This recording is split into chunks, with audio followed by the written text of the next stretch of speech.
looked apologetically at Detective Parks. I know taking it might have been illegal, but I didn't know what else to do. I went by Kendra's house and saw police, so I figured I should come here. Parks took the tablet from Jason's hands and passed it to Simon. We will worry about legalities later. If this has intel, it's crucial. What did you see on it? Jason's face paled as he recalled it.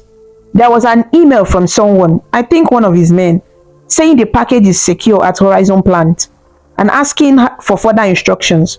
My father replied to keep him there until midnight Wednesday. That's Brandon, right? He looked at Kendra and Rebecca, anguished. He has Brandon at some plant.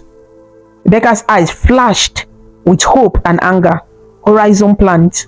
That's the one we just suspected. She turned to Parks. It's confirmed. Simon was already tapping at the tablet, which thankfully wasn't password locked at the moment. I will be damned. It's all here. He glanced up at Parks. Detective, this is evidence of the kidnapping and a lot more. Coleman didn't expect his own son to walk off with it. Parks gave a tight approving nod. Jason, you did a brave thing. Potentially dangerous too. If your father realizes that the tablet is gone. Jason winced. I left a decoy old tablet in his place. It looks familiar. He might not notice immediately, or he might think one of his people leaked the info I saw. I don't know. He was so distracted. I doubt he would expect me to suspect anything. Kendra felt a surge of gratitude and emotion. She closed the distance and hugged Jason tightly before she even realized what she was doing. Thank you, she whispered, voice choking. You saved Brandon's life. You might have saved all of us. Jason hesitated only a second before wrapping his arms around her in return. She could feel how fast his heart was beating. I couldn't let him hurt you. I'm so sorry, Kendra, about everything, he whispered back. Rebecca gently touched Kendra's shoulder, and Kendra released Jason, both teens stepping apart with flushed faces. There would be time to untangle their feelings later. Right now, the focus was Brandon. Detective Parks wasted no time. He signaled to one of the officers. Get an unmarked team out to Horizon plant for inspection. Quiet and invisible, understood? I want eyes on that place from a distance. If they confirm the target, we'll plan to rescue for tonight. The officer nodded and hurried off. Speaking into his radio, Parks then addressed another concern. Jason, your father's influence. We have to assume he might have allies listening in. We have kept this operation tight to avoid leaks. But since you are here, I need to ensure your safety too. If Coleman realizes you betrayed him. Jason squared his shoulders, though Kendra could see a tremor in his hands. I don't care. I'm not going back home, not with him. Not after what I know now. I will help however I can. Just please get Brandon home safe. Rebecca approached Jason. Kendra watched as her mother studied Jason's face for a long moment. This boy was technically the son of her enemy, but he had just risked everything to help them. Finally, Rebecca cupped Jason's cheek briefly in a gesture of gratitude. You are a good kid, she said softly. I'm sorry you have to go through this. We'll keep you safe, I promise. Jason nodded, eyes glistening. Parks cleared his throat, clearly moved as well, but all business. Alright, it's 7 a.m. now. We have confirmation that Brandon is likely at the Horizon Industrial Plant. Coleman's instruction says midnight. So, presumably, he will arrive there himself tonight for the exchange. That gives us the day to get ready. Here is the plan as I see it. Mrs. Roberts, you will go as instructed, appearing alone with the file to meet Coleman. We will use a duplicate of the data. Jason's provided tablet is gold, but we won't tip our hand that we have it. We will still pretend the leverage is only on his side. We will have undercover officers and the special task force in position around the plant well before midnight. They will likely infiltrate silently, take out any lookout. We will position sharpshooters in case lethal force is needed to protect the hostages. Our goal is to arrest Coleman and any accomplices without any harm coming to Brandon or you. Once you rendezvous, we'll wait for the moment when Brandon is secured or at least within reach. Ideally, Coleman will bring Brandon out to trade. That's where we'll make our move. Signal the task force to intervene. Flash bangs, tear gas, whatever is safest to disorient them and get you and Brandon out of the line of fire. Mr. Simon, he added, I would like you to assist with any tech stuff. Maybe you can jam their communications or light at the critical moment. Simon nodded. I can try to black out the power at the plant remotely at go time. That will give our side night vision advantage if the task force has goggles. Pax grinned appreciatively. Good thinking. I'll coordinate that with them. He looked around. Questions? Concerns? Rebecca raised her chin. I'll do whatever it takes. But one thing, if Coleman even sniffs this is a trap, he will hurt Brandon or try to flee. We need contingencies if things don't go to plan. Pax sighed. Believe me, ma'am. We have been gaming out every scenario. We'll have an ambulance on standby too. And I'm sorry, but I have to say this. If Coleman tries to use your son as a human shield or execute him, our snipers might have to take a shot, even if it's risk Coleman's life. Capturing him alive is ideal, especially to expose his whole conspiracy. But Brandon's life comes first.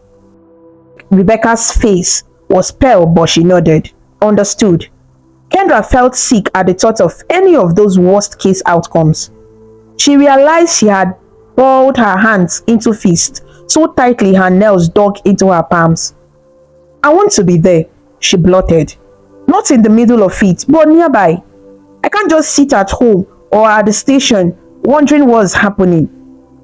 Pax looked like he was about to object, but Rebecca put a hand on his arm. Honestly, I'd rather have her where I know she's safe, under police protection, than away somewhere unguarded. Coleman might have desperate cronies who will try to grab her as an extra bargaining. She looked at Kendra, eyes heavy with concern. But Kendra, you have to promise to do exactly as instructed. If they say stay in the car, you stay. If they say get down, you get down. No heroics, understood? Kendra swallowed and nodded. Understood, Mom. Jason immediately piped up, voice firm. I'll stay with Kendra. She might need a friend with her. And I want to see this too. He turned to Pax. You can handcuff me to a radiator if you want, so I don't interfere. I need to know how it ends. And I want to be there for Brandon too.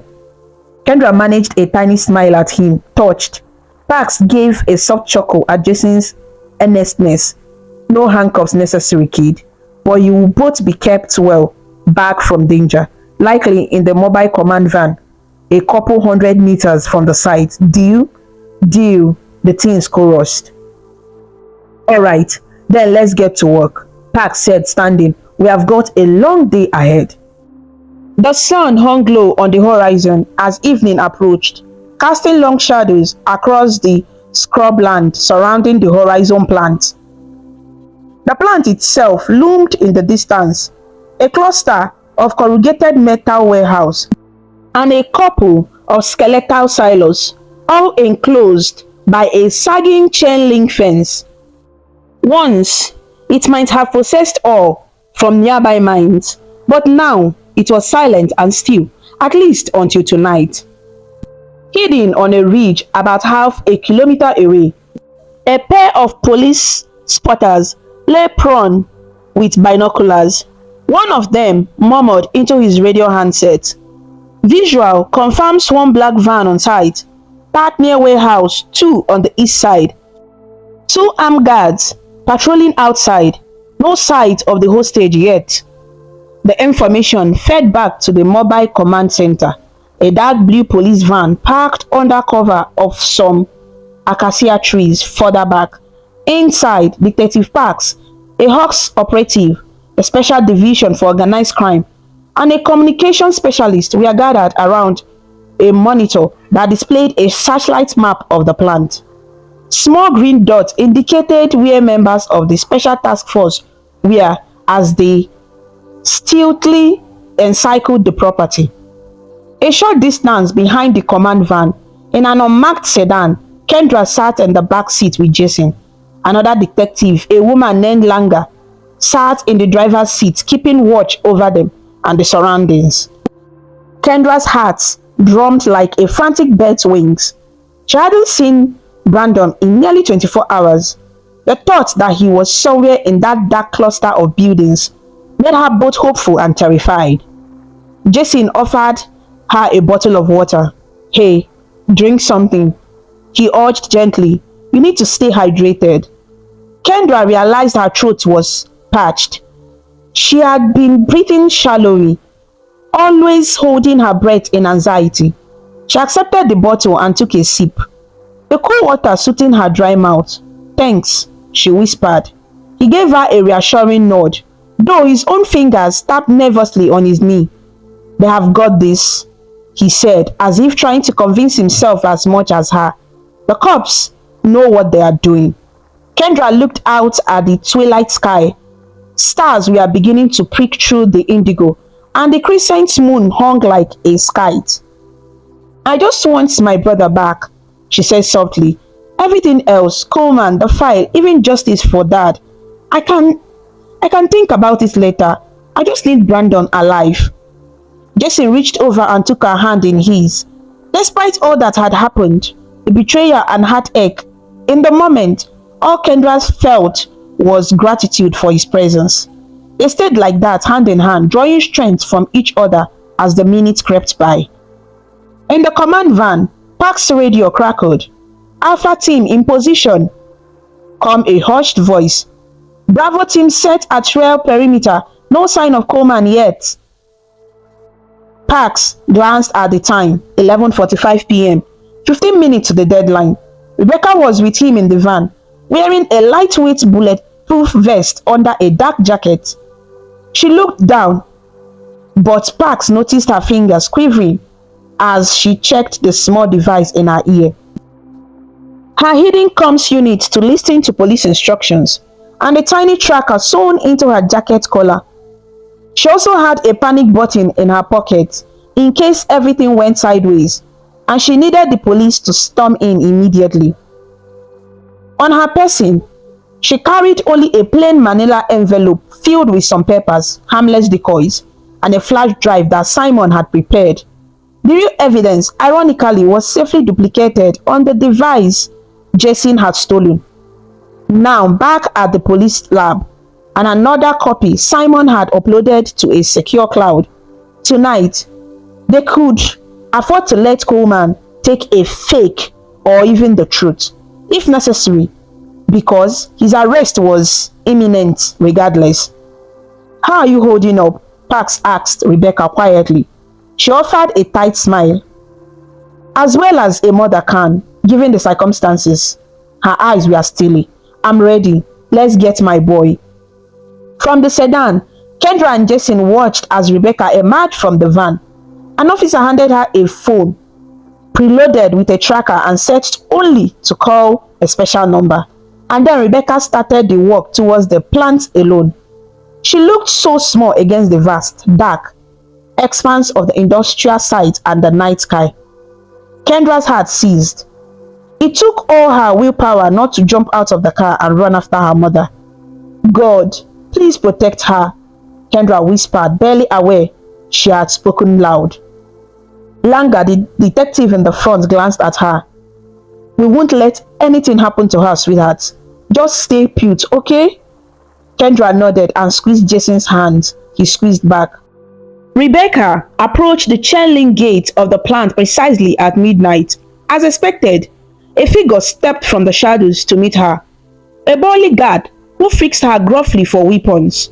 Finding none, Rebecca had reluctantly agreed not to carry even her personal handgun tonight, as it might be used against her if discovered. The guard nodded and gestured with his rifle. "This way, boss is waiting inside." She followed his lead through the gate and across a cracked concrete lot towards warehouse 2. the largest structure. Its sliding door was partially open, spilling a silver of dim light into the night. With every step, Rebecca's heart hammered. She felt the reassuring weight of the vest under her clothes and silently prayed it would never need to stop a bullet tonight. The guard led her through the door. Inside, a single industrial light bulb hung from a rafter, illuminating a portion of the cavernous space. Stacks of crates cast long shadows, and there, at the center of the pool of light, was Brandon. Rebecca nearly sobbed in relief and anguish at the sight of her son. He was on his knees, hands bound behind his back, duct tape over his mouth. He was alive. She could see the rise and fall of his chest, the flutter of his eyeglasses as he squinted against the light to look at her. But he was a wreck. Dried blood smeared on his temple and forearm. One eye blackened, and his face gaunt with exhaustion.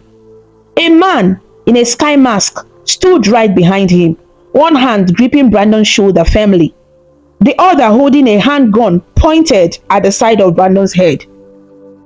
And a few feet to the side, calmly standing with hands clasped behind him, was Richard Coleman. He was an imposing figure, tall and solidly built, clad in a tailored grey suit that seemed almost absorbed in his dusty, abandoned place.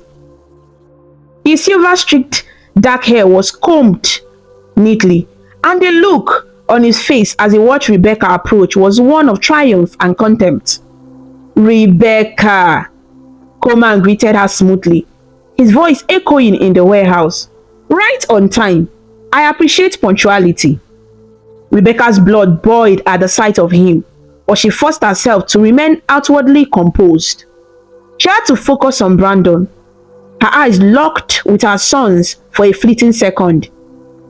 He looked at her apologetically, as if to say, "Sorry, I got caught." She gave him the tiniest nod of reassurance. "I'm here, Coleman," she said, stopping about 10 paces from him, as close as the nearest crate allowed before the marksman backed at her to halt. "Let my son go, and you will get what you want." Coleman chuckled, a rich, smooth sound that sent shivers of rage down Rebecca's spine. "What I want? My dear, you have no idea the trouble you have caused me. All this running, hiding. If you had turned over that file 2 years ago, we could have avoided this unpleasantness. Michael might even be alive," he said casually, as if discussing a business deal, but his eyes gleamed coldly. Rebecca clenched her fist. "You don't get to say his name," she snapped. Before she could stop herself, her voice echoed. From her hiding spot in the darkness sedan outside, Kendra heard the faint echo of her mother's angry words through the open line on the command radio, and her heart surged with pride and fear. Coleman's jaw tightened. "Still as fiery as ever. Let's keep this simple, shall we?" He nodded to the masked gunman. The man pressed the gun harder to Brandon's temple. Brandon tensed, eyes scrunched shut. Rebecca's breath caught. She kept her hands visible at her sides, though they shook with the effort not to reach for a weapon she didn't have. "Stop, please. There is no need for threats. I brought the file, just like you asked." Coleman raised a skeptical eyebrow. "All of it? Not a copy, not a bluff? How do I know you haven't handed it to the police or stashed it with your hacker friend?" Rebecca's mind raced. He didn't seem aware that police were already here. He was still playing the intimidation game. Good. Keep him talking. Give the officers time to get into perfect position. She tried to swallow, finding her throat dry. "I wouldn't risk my son's life. You said all copies, so yes, you get everything, but only once Brandon is free." Coleman sighed. "This again? You are hardly in a position to bargain, Rebecca. I hold all the cards, your boy's life specifically." He signaled with a flick of his fingers from behind Rebecca. The guard who had led her in stepped forward and roughly snatched the envelope and flash drive from her hands. He handed them to Coleman. Rebecca's heart thundered. This was a dangerous moment. Coleman would check the goods if he thought they were fake. But Simon's decoy was thorough. Coleman put out the papers first. They were printouts of innocuous corporate reports doctored to look like damning evidence at a glance. She saw his eyes scan the top page. There were keywords like transfer and bribe visible. His lips curved in satisfaction. Then he held up the flash drive. And this is everything else, Michael's insurance policy, the copies he made. Rebecca nodded. It's all there. Now let Brandon go and you and I can finalize this. Coleman smiled, but he didn't reach his eyes. Finalize? My dear, once I verify this is the real deal, there is nothing more to finalize, except perhaps tying up loose ends. Rebecca's pulse spiked. Loose ends? She and Brandon were exactly that to him. She took a half step forward, desperation creeping into her voice. Richard, you have what you want. Let me have what I want, my son, and we can walk away. You will never see us again. We will disappear. He studied her for a long moment. Tempting, but forgive me if I'm not inclined to leave witnesses and vengeful children behind. You know me better than that. He nodded to the masked man again. However, I'm a man of my word to an extent, so let's do this properly. You can come take your son, and I'll walk out with my insurance. He gestured to the drive and papers. Rebecca's stomach dropped. If she walked into arm's reach, that guarantee was there that he wouldn't just shoot both of them. But she saw no other option. Brandon was inches from a gun. She glanced quickly at Brandon. His eyes were wide with alarm, likely guessing what Coleman intended. From her earpiece, a faint crackle sounded. Park's voice, whispering, "Not yet. Hold a little longer. Team's almost set." She dared not to respond or react. Coleman grew impatient. Well? Or would you prefer I return your son to you in a body bag? Don't! Rebecca cried out, raising her hands. I'm coming! Her mind raced. They needed a distraction or signal for the police to intervene. But Coleman's man had a gun to Brandon. Any sudden move, and he might pull the trigger. They needed that gun away from Brandon, even for a second. Rebecca's eyes flickered to her sons. Brandon gave the barest nod and suddenly slumped in the marksman's grip, his body going limp. The man jerked in surprise, instinctively shifting his gun hand to grab Brandon's collar and hold him upright. Hey, no passing out, he growled, loosening the muzzle's pressure on Brandon's head for a moment as he tried to get a better hold.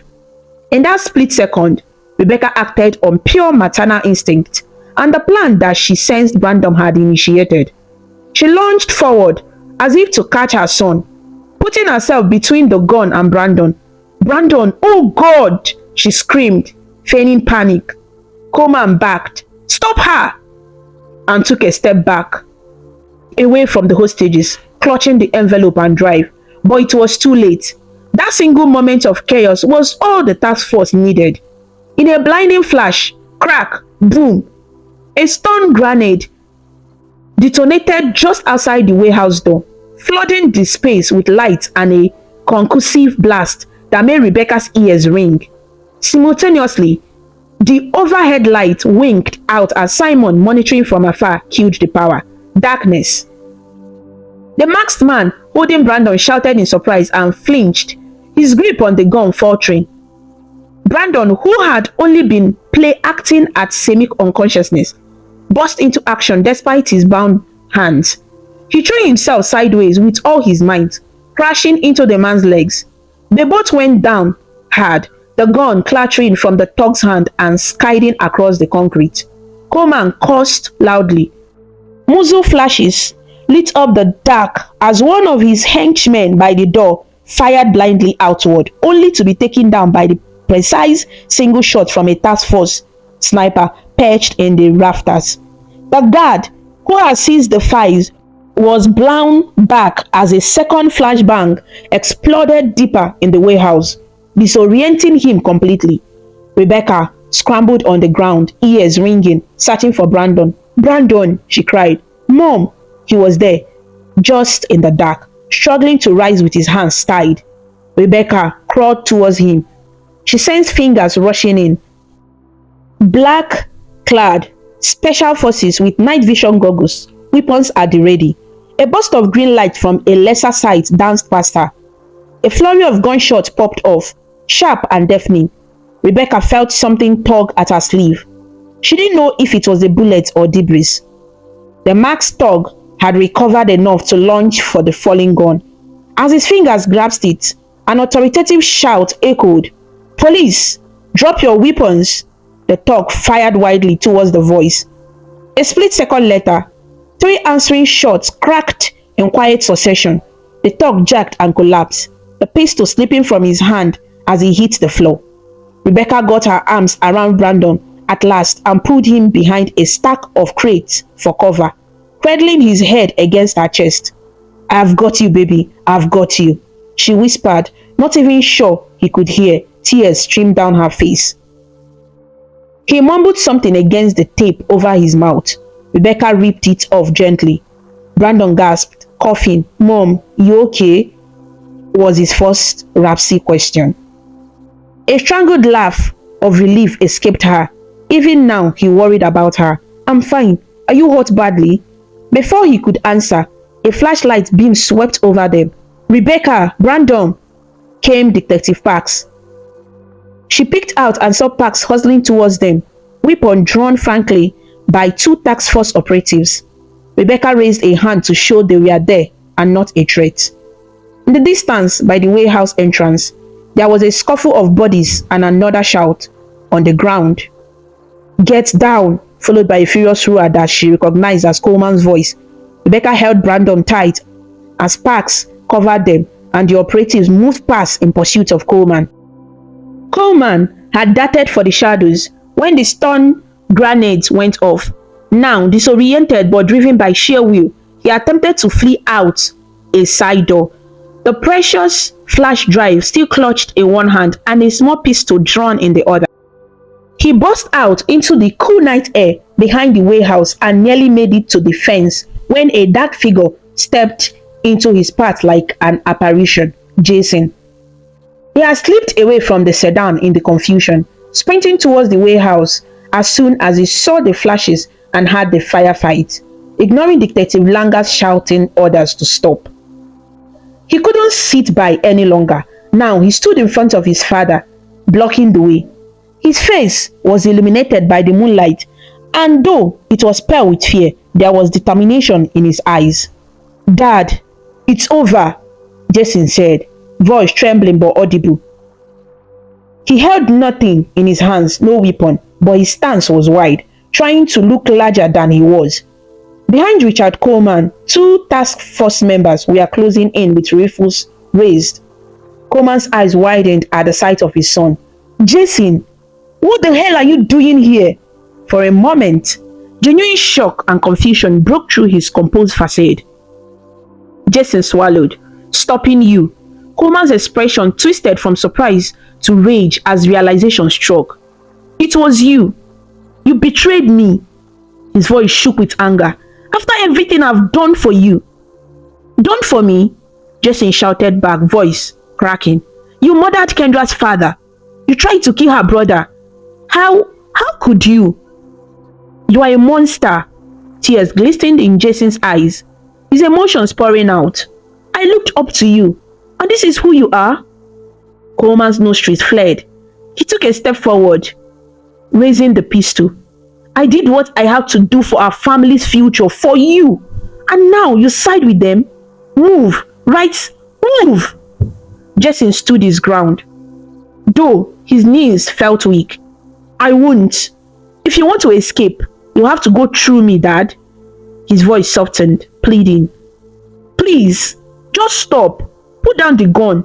Don't make things worse." For an instant, Richard Coleman's face faltered, torn between paternal instinct and self-preservation. His gun wavered slightly. "Jason, you have no idea what's at stake," he said, almost gentle. "This is bigger than you or me." From around the corner of the warehouse, Detective Parks and 2 officers appeared, guns trained on Coleman. "It's over, Coleman," Parks barked. Drop the weapon now. Coleman realized he was surrounded. His eyes darted, calculating. Slowly, he crouches and set the pistol and the flash drive on the ground. The task force rushed forward, forcing him onto his knee and securing his hands behind his head with zip cuffs. Coleman didn't resist, but he stared at Jason with an expression of cold fury and heartbreak. As the officers pulled Coleman up to his feet, Jason took a shaky step forward. "Dad," he began, voice small. Coleman looked at his son, and something in his gaze made Jason stop. "You are no son of mine," Richard Coleman hissed, voice dripping with venom. "I hope you are happy with the choice you made." There was a flicker of raw hurt in Coleman's eyes, quickly masked by a sneer. He straightened, regaining some composure even while restrained. "Enjoy your victory, boy. It will be short-lived." They began to march Coleman toward the front of the buildings. As he was led past Jason, he paused, towering over the teenager for a final second. "This isn't over," he said quietly, meant only for Jason to hear. "There are others. You have no idea what you have started." Then an officer yanked him along, and Richard Coleman, the man who had cast such a long dark shadow over all their lives, was taken away into the darkness towards the waiting police vehicles. Jason stood there trembling, tears silently spilling down his cheeks as he watched his father disappear in cuffs. He felt a hand on his shoulder. Detective Parks, looking at him not with judgment but sympathy. "You did good, kid," Parks said softly. "You did the right thing." He didn't feel entirely good or right at that moment. Jason nodded numbly, wiping his face with the back of his sleeve. Meanwhile, inside the warehouse, Kendra had finally dashed in once the all clear was given. She raced across the floor past subdued henchmen and officers until she found Rebecca and Brandon.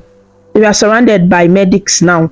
Someone had cut Brandon's bonds and he was lying on a stretcher as an EMT, checking his vitals and bandaged his bleeding arm. Kendra skidded to her knees beside him. "Brandon," she sobbed, grabbing his hand. Brandon turned his head, wincing, and when he saw his sister, relief and a weak grin spread over his bruised face. "Ken, you okay?" he murmured. Kendra laughed through her tears. "Am I okay? You idiot. You are the one on a stretcher." She squeezed his hand, careful of the IV a medic was inserting. "Don't you ever do that again, please." Her voice wavered, breaking. He gave a slight nod, not planning to. He whispered, then his eyes fluttered and closed as the medic administered a painkiller injection. Kendra panicked for a second, but the medic smiled reassuringly. "He will be all right." The paramedic said, "Exhaustion, dehydration, a mild concussion likely. The cut on his arm needs stitches, possibly a cracked rib or two, but nothing fatal. We will take him to the hospital now." Rebecca, kneeling on the other side of the stretcher, covered her face with her hands, shoulders shaking with silent sobs of gratitude. They had done it. Brandon was alive, and in this moment, that was everything. Kendra leaned over and hugged her mom, and they held each other tightly for a long moment, both crying tears of joy and relief. As the medics prepared to move Brandon out, Kendra became aware of Jason approaching slowly from the rear entrance. He was hesitant. She gently released her mother and stood, meeting him a few steps away, out of earshot of the busy police. Under the faint glow of emergency lights the officers had set up, they faced each other. Jason looked devastated and relieved and frightened all at once. Kendra didn't say anything. She simply threw her arms around him, embracing him just as fiercely as she had her brother a moment ago. Jason hugged her back, clinging to her like a lifeline. "Thank you," Kendra whispered against his shoulder. "You saved us. You saved Brandon." Jason shook his head, pulling back enough to look at her. I almost messed everything up. I shouldn't have jumped in front of him out there. I was just... You were trying to help." You gave us the location. It would be lost without that, Kendra insisted, wiping a tear from his cheek gently. She noticed the small bruise on his temple. He might have bumped something in the chaos. She brushed his hair aside softly. Are you okay? He gave a broken laugh. I guess that depends on the definition of okay. My father basically disowned me while being carted off by police. His voice hitched, and Kendra realized his heart was breaking, even as he had done the right thing. I know he's evil. I know it. But it still hurts. Kendra understood. Richard Coleman was his dad, an awful father figure, perhaps, but the only one Jason had. She remembered her own pain when she lost her dad. Even though he had been nothing like Coleman, gently she took Jason's hand and led him a bit further from the noise, near an old forklift where they could speak privately. He's going to prison, Jason, she said softly, probably for the rest of his life. He earned that, but he was wrong. He didn't betray him. He betrayed you. He betrayed your trust by lying about who he was. You just chose what was right. Her throat tightened. It was a brave choice. Not many people could do what you did. Jason looked at her with searching eyes. You're not mad at me for not telling you who he was earlier? She gave a sad smile. I was at first, but I realize now you really didn't know what he had done. And you proved whose side you are on. She squeezed his hand. You wouldn't have Brandon back if it weren't for you. I'm not mad, I'm grateful, and I'm sorry I shut you out without explaining. Jason managed a slight smile in return. I would have probably done the same in your shoes. I'm just so sorry about everything he did. Your father, your family. He looked down, guilt-ridden. Part of me feels responsible, even though I know I'm not him. Like, I should apologize on his behalf. You don't have to, Kendra said, stepping closer. You are not him, Jason. You are better. And now, I hope you know you are not alone. You have us. At that, Jason did break down. A sob escaped him and Kendra caught him in another hug as he trembled with emotion. She held him, murmuring comforting words. After a moment, he steadied, and they stood with their arms around each other, watching as the police brought the last of Coleman's henchmen out in handcuffs and cleared the scene. By the time the adrenaline had ebbed and everyone was ready to leave, the east horizon was glowing with the earliest hint of dawn. Wednesday night had bled into Thursday morning, and the nightmare was over, or at least this chapter of it. Brandon was loaded into an ambulance.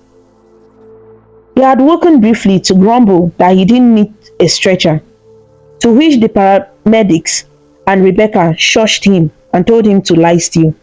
Rebecca rode with him, holding his hand all the way. Kendra and Jason followed in the back of a police car that served as their taxi, and Detective Parks, finished with the immediate incident, decided to accompany them to the hospital to handle any necessary statements and keep an eye on things. As they drove through the quiet pre-dawn street, Kendra finally felt the weight lifting off her shoulders. She leaned against Jason, exhaustion catching up, and he gently draped an arm around her. She closed her eyes just for a moment, listening to the low murmur of the police radio in front and Jason's steady heartbeat beside her. The city around them was waking up to a new day, none the wiser about the life and death drama that had unfolded in the darkness before dawn. Later that morning, Johannesburg General Hospital. Sunlight filtered through the drawn curtains of the hospital room, casting soft patterns on the tile floor. Brandon lay propped up in bed, looking far more human after a thorough cleaning. 16 stitches in his arm, and some much-needed rest aided by pain medication. A nasal cannula provided him with a bit of oxygen, and a heart monitor beeped steadily. The purple and blue bruises on his face and the bandage around his head were stark evidence of his ordeal, but he was alive and even smiling weakly at a joke Jason had just told. Rebecca sat at Brandon's bedside, her hands in his. She looked like she never wanted to let go. Kendra sat on the other side and Jason stood nearby with 2 paper cups of vending machine coffee. one of which she had given to Rebecca. Detective Parks had finished taking a statement from Brandon about the kidnapping and left the family to have some peace, promising to return later for more formalities and updates on charges. Brandon's voice was still a bit hoarse as he squeezed his mother's hand. So you really pointed a gun at that thug's knee and threatened to shoot him? He was asking her in disbelief. Rebecca gave a modest shrug. Mother's instinct, she said with a faint grin. I wasn't about to let him keep secret when you were missing. Brandon chuckled, then winced at the ache it caused in his ribs. Remind me never to get on your bad side. Kendra laughed softly, brushing a lock of hair off Brandon's forehead. It felt so good to laugh. You basically missed mom going full action hero last night. She was amazing. Rebecca blushed, but looked proud and relieved. I will do it again in a heartbeat for you too, but hopefully I will never have to. Jason cleared his throat. Actually, you all were pretty amazing. I've never seen such guts. He looked at Kendra and Brandon. Both of you. Brandon, you basically tried to fight your way out of an armed kidnapping. And Kendra, you are ready to face down my father despite everything. Kendra gave a little shake of her head. It's not bravery. I was terrified the whole time. We just didn't have a choice. Brandon's eyes shifted to Jason. He had only learned the full story once he woke up in the hospital. How Jason had turned over the location and data, defying his father. Brandon extended his hand across the bed. Jason, right? We didn't really get to meet properly before. His voice was sincere. Thank you. I owe you one, big time. Jason took Brandon's hand and shook it. I'm really glad you are okay, and I'm sorry my father put you through that. Brandon gave a weary smile. Well, like Kendra said, you are not him. You proved that. Takes a lot to stand up to your old man. I appreciate it, man. Kendra watched the two of them, her heart swelling. In the span of a day, Jason had gone from someone he wasn't sure she could ever speak to again to someone deeply enmeshed in their lives for the better. It was bittersweet. He had lost his father in a sense, but maybe he had gained something too, a cause, and a kind of new family or allies in them. A soft knock interrupted their conversation. It was Detective Parks peeking in. Hope I'm not disturbing. Just wanted to share a bit of news. He stepped inside smiling. Coleman is in custody at Sun City Prison, the night bail. We have already got federal investigators and the Hawks swarming this case. The evidence from the file, thanks to Simon's copies and Jason's contributions. He nodded at Jason. Is more than enough to indict Coleman on a slew of charges: kidnapping, conspiracy to commit murder, actual murder for Michael Roberts, corruption, racketeering, you name it. Rebecca let out a breath of deep relief. Thank God. Parks held up a finger. Though there is more. That network he was part of, it's already unraveling. Names in those documents include a high-ranking politician and another corporate CEO. We have got teams moving to arrest those individuals today. It's going to be all over the news by this evening. A real corruption bust wide open. Kendra felt a surge of vindication. Finally, her father's evidence would see the light of day. They won't get away this time. Parks shook his head confidently. Not this time. Not with the media spotlight. And not with key witnesses like you all. Actually, he smiled at Kendra and Jason. We might need you two to eventually give testimony or statement about how this all came to be, especially Jason with a tablet. It will add a compelling narrative to the case. Shows even Coleman's own son recognized the wrongdoing. But we need to discuss that later. Main thing is, you are safe and justice is in motion. Brandon sighed, easing back onto the pillows. He looked content. Dad can now finally rest in peace, huh? Rebecca stretched his hair. He would be so proud of you, of both of you, she added, eyes drifting to Kendra and by extension to Jason. Kendra felt warmth in her chest and a tinge of tears in her eyes. She looked at the ceiling, silently thanking her father. We did it, Dad. We did it. Detective Parks took his leave after a few more kind words. allowing the family to recover. He made Jason promise to come by the station later to formally lodge the tablet evidence and ensure he had protection or a place to stay. Since home might not be safe or welcoming now, Rebecca immediately offered that Jason could stay with them, which he gratefully accepted. As Parks left, he bumped into someone at the door, Emily, Kendra's friend from school, who had come as soon as she had the news from local media. "I hope it's okay. I just wanted to see Kendra," Emily explained timidly to the detective. Parks chuckled and gestured her to enter, then closed the door behind her. Emily's eyes were wide as saucers as she rushed in. "Oh my God, Kendra!" she cried, taking in the scene. Brandon in bed, Kendra with circles under her eyes, Rebecca and the newcomer boy Jason all there. "I heard about the kidnapping on the news, and then they said a businessman was arrested, and I put two together. Are you alright?" Kendra stood up to hug Emily. "We are okay," she said, smiling. "It was a crazy night." Emily huffed, tears of relief in her eyes. "Crazy night, girl? That was the understatement of the century.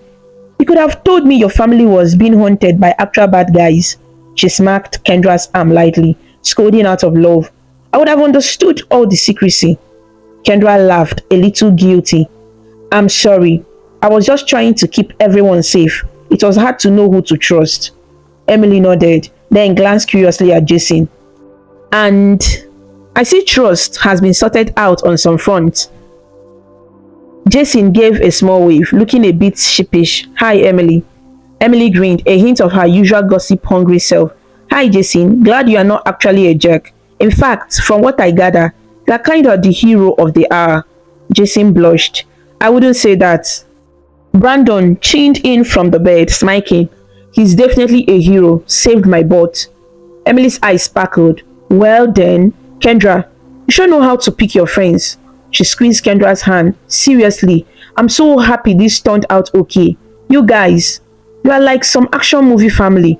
What are you gonna do now?" The room felt thoughtful. What would they do now? The immediate danger was gone, but life wasn't just going to snap back to simple normalcy. There will be a legal process, trials, perhaps media attention on the whistleblower's brave family, and beyond that, healing, learning to live without fear again. Rebecca answered, smiling gently at her children. "Now we live, Emily. We live without running or hiding. We mourn those we lost and celebrate the fact that we are still here. And," she added, looking at Jason, "we make sure the truth comes out completely." That was Michael's wish, that these people answer for what they have done. Kendra took Jason's hand and interlaced her fingers with his. "We are going to finish what our parents started. Expose all of it," she agreed. Jason nodded, meeting her eyes with a determined gaze. Brandon raised an eyebrow, teasing despite his hoarse voice. "I think I've had enough excitement. I will cheer you on from the sidelines for the next part, if you don't mind." Everyone chuckled. Rebecca patted his shoulder. "You have earned a break, sweetheart." Emily clapped her hands as if concluding a meeting. "All right, Operation Kick Valiant's butt is accomplished, and phase 2, Save the World, is set to begin. I see." Kendra felt a lightness in her heart at her friend's playful summary. Yes, that's what it felt like. For the first time in a long time, the future was open and hopeful. They could actually plan beyond just surviving. A gentle knock came again and a nurse peeked in. "Sorry, but the patient needs to rest now. You can visit more in a few hours." They all took turns gently hugging Brandon, who winced and then insisted it didn't hurt that much. Kendra and Jason were last. Brandon gripped Jason's forearm firmly. "You take care of my sister, yeah?" he said quietly but loud enough that Kendra overheard and groaned. "Brandon!" Jason nodded solemnly. "I will." Kendra rolled her eyes with a smile and leaned down to kiss her brother's forehead. "Love you, dummy." "Love you too, pest," he replied with a grin. As they filed out of the room, Rebecca said she needed to make some phone calls, likely to relatives or perhaps to sort out the mess of the last day. Emily excused herself to head to school and promised to catch up with Kendra later. "I expect food debrief over ice cream," she insisted. That left Kendra and Jason stepping out into the hospital courtyard for a breath of fresh air. The morning was mild and sunny. Birds perched on the courtyard trees, chirping as if it were any ordinary beautiful day. Kendra tilted her face up to the sun, closing her eyes and letting its warmth wash over her. Jason stood beside her, close enough that their arms touched. So, he said softly, life as normal now, huh? Kendra opened her eyes and looked at him. I don't even know what normal is anymore, but I would like to find out. Jason smiled. Well, for starters, you won't have to hide who you are at school, and Vanessa is going to have a fit when she hears all this, he joked. Kendra laughed. Oh goodness, that's the least of my concerns, but yeah, she's going to be furious that the drama didn't involve her. They both chuckled, which felt wonderful. A comfortable silence stretched, the weight of what they have been through hanging in the air. Kendra turned to face Jason fully. What about you? Where will you? She trailed off, not sure how to ask about his family situation now. Jason looked down. I don't know. Home doesn't feel like home. My mom, we haven't been close in years, since my parents divorced. She lives in Cape Town. Maybe I'll go stay with her. Or, if it's okay, your mom said maybe I could stay at your place for a bit, at least until things settle. Of course, it's okay, Kendra said immediately. You are part of this now, you are. She hesitated, then forged on. You are important to me. His green eyes met hers, earnest and warm. You are important to me too, you and your family. You saved me as much as I helped save you. He swallowed. I lost a father last night, or at least the illusion of the one I thought I had, but I gained something better. People I care about, who do the right thing. He gently took both of her hands in his. I gained you. Kendra felt her cheeks flush, but she didn't look away. We are pretty much stuck with each other now, huh? I mean, after bringing down a criminal empire together and all.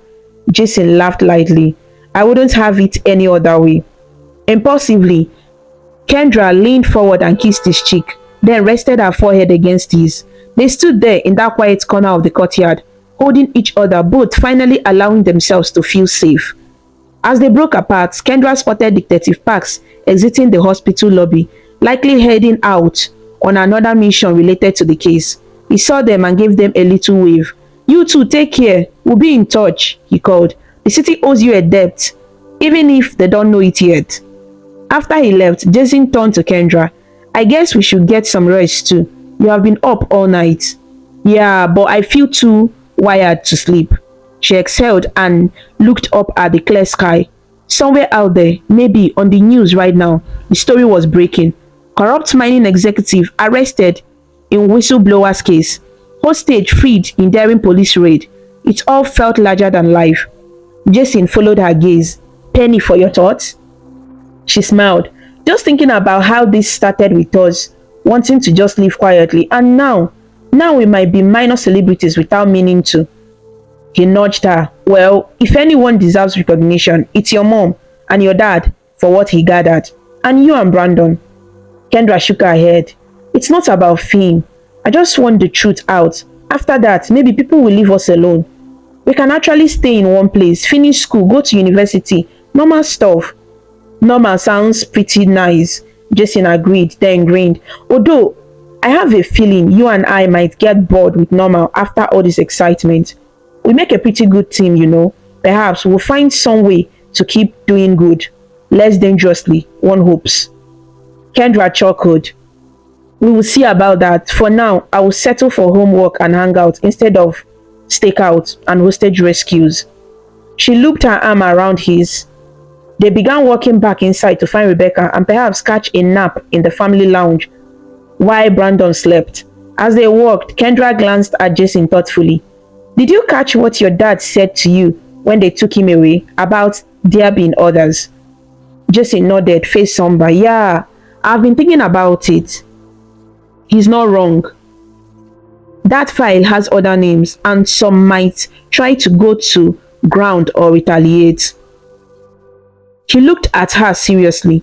We have to be careful. Just because he's behind bars doesn't mean the fight is over. Kendra squeezed his arm. I know, but we'll handle it together. No more secrets, no more running. We'll shine a light on all of them. Her eyes filled with resolve.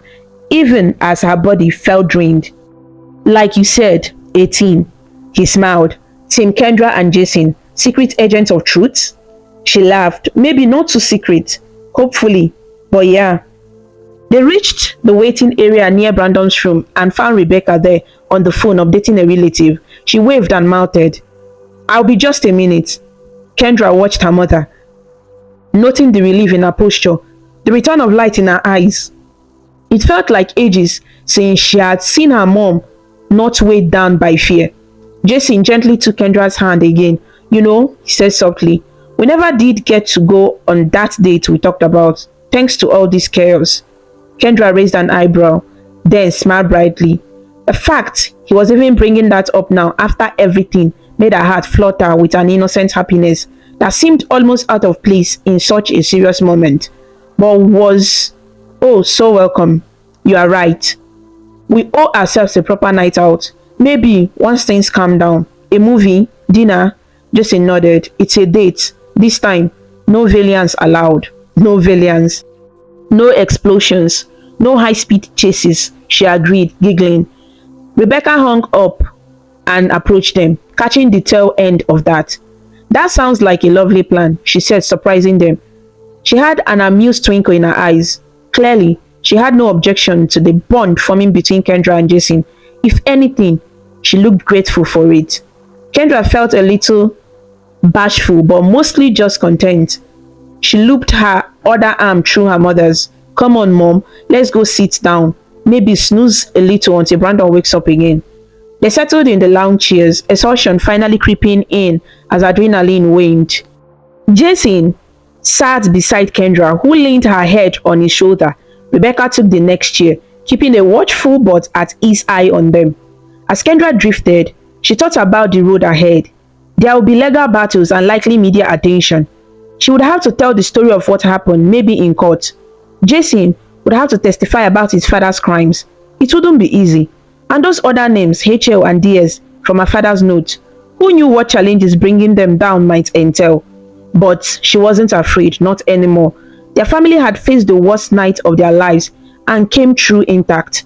They had allies now, Detective Parks and his colleagues, Simon, even the press potentially on their side, and Kendra had Jason by her side, someone who understood her pain and shared her resolve. In her half-sleep haze, Kendra recalled a memory of her father, Michael. She was little, maybe 6, and scared of the thunderstorm rattling through windows one night. Her dad had sat by her bed, holding her hand and told her, "You are stronger than you think, Ken. Don't let fear steal your future. Storms pass, and the sun always comes back out." She felt the sun on her face now and smiled. The storm had passed, and though there might be more storms to come, she wouldn't let fear rule her anymore. Whatever happened next, whatever battles remained to be fought, they would face them head on. Nowhere to hide. That was truer than ever. But now, it was the bad guys who had nowhere to hide from the truth. As for Kendra and her family, they didn't need to hide anymore either. They could step into the light again, scars and all, and leave. Together, they would heal and carve out the peace they so dearly deserved, ready for whatever new mystery or adventure life might throw their way in the future. And with that comforting thought, Kendra finally allowed her eyes to fully close, drifting into the deepest, most peaceful sleep she had had in years, her head resting against Jason's shoulder, dreaming of a brighter tomorrow. Thank you so much for watching this amazing story about Kendra and her family on African Stories by V. If you liked it and felt inspired with their journey, please show your support by clicking the like button, sharing with your friends, and leaving a comment below. To see more interesting stories and learn about different cultures, subscribe to African Stories by V, and don't forget to ring the notification bell so you never miss a new story. Your support means a lot and helps us bring more stories to you. Until we meet again, stay connected, stay inspired, and keep smiling.